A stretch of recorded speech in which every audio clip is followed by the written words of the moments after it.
ਇੱਕ ਮਿੰਟ ਜੀ। ਅੱਛਾ ਜੀ। मैं बलजीत कौर रंधा, खास रावलपिंडी मेरा जन्म है। कल तो मेरा जन्म सी 10 अप्रैल और 1945 का।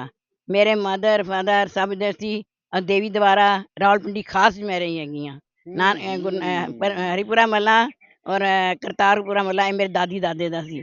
ਤੇ ਅਸੀਂ ਤੇ ਭਾਪੇ ਹੋ ਤੁਸੀਂ? ਹਾਂ ਪਾਪੇ ਪਿੰਡੀ ਦੇ ਭਾਪੇ। ਅਸੀਂ ਪਿੰਡ ਦੇ ਪਾਪੇ ਆ। ਲਓ ਜੀ। ਅਸੀਂ ਸਾਰੇ ਉੱਥੇ ਦੇ ਆ, ਸਾਰਾ ਪਰਿਵਾਰ ਇੱਥੇ ਹੀ ਸੀ।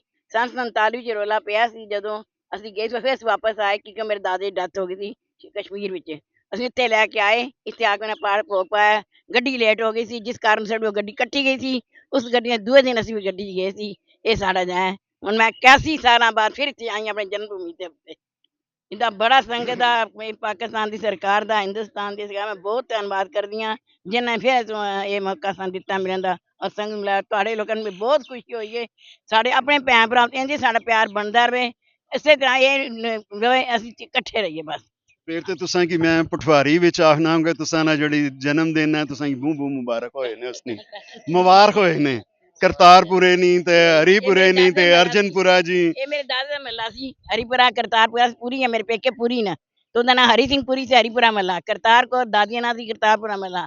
ਉਹ ਦੇਵੀ ਦੁਆਰਾ ਨਾਲ ਸਾਰੀ ਕੰਧ ਪੈਂਦੀ ਸੀ।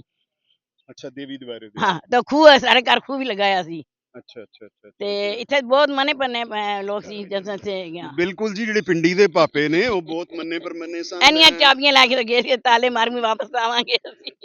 ਤੁਸੀਂ ਇੰਡੀਆ ਜਾ ਕੇ ਕਿੱਥੇ ਵਸੇ?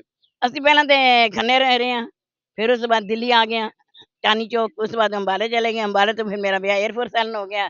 ਮੈਂ ਸਾਰੇ ਘੁੰਮਦੀ ਹੁਣ ਮੈਂ ਦਿੱਲੀ ਚ ਇਹਨਾਂ ਦੇ ਕੋਲ ਰਹਿੰਦੀ ਹਾਂ। ਤੁਸੀਂ ਇਹਦਾ ਮਤਲਬ ਪੂਰਾ ਪੰਜਾਬ ਫਿਰ ਲਿਆ? ਪੂਰਾ ਘੁੰਮੀ ਹਾਂ ਮੈਂ ਪੂਰੀ ਦੁਨੀਆ। ਤੁਸੀਂ ਲਹਿੰਦਾ ਚੜਦਾ ਪੰਜਾਬ ਦੇ ਜੰਮੇ ਆ ਇੱਧਰ? ਸਭ ਦੇਖਿਆ, ਸਭ ਬੱਲੇ ਦੇਖਿਆ। ਬੱਲੇ ਬੱਲੇ ਔਰ ਦੋਤਰ ਪੋਤਰ ਮੇਰੇ ਵਿਆਹੇ ਬੱਚੇ, ਦੋਤੀਆਂ ਵੀ ਵਿਆਹੀਆਂ, ਕੋਲ ਬੱਚੇ ਵੀ ਹੈਗੇ। ਚਲੋ ਜੀ, ਤੁਹਾਨੂੰ ਵਾਹਿਗੁਰੂ ਕਿਰਪਾ ਕਰੇ ਤੁਹਾਡੇ ਤੇ। ਔਰ ਬਹੁਤ ਵਧੀਆ ਲੱਗਾ ਤੁਹਾਡੇ ਨਾਲ ਗੱਲ ਕਰਕੇ ਕਿ ਤੁਸੀਂ ਲਹਿੰਦੇ ਪੰਜਾਬ ਪੋਠੋਹਾਰ ਦੀ ਧੀ ਹੋ ਔਰ ਤੁਹਾਨੂੰ ਪੋਠੋਹਾਰ ਨਾਲ ਬਹੁਤ ਪਿਆਰਾ ਹੈ। ਤੁਹਾਨੂੰ ਇੱਕ ਵਾਰੀ ਫੇਰ ਕੋਟੀ ਕੋਟ ਤੁਹਾਡਾ ਜਨਮ ਦਿਨ ਜਿਹੜਾ ਬਹੁਤ ਬਹੁਤ ਮੁਬਾਰਕ ਹੋਏ ਤੁਹਾਨੂੰ।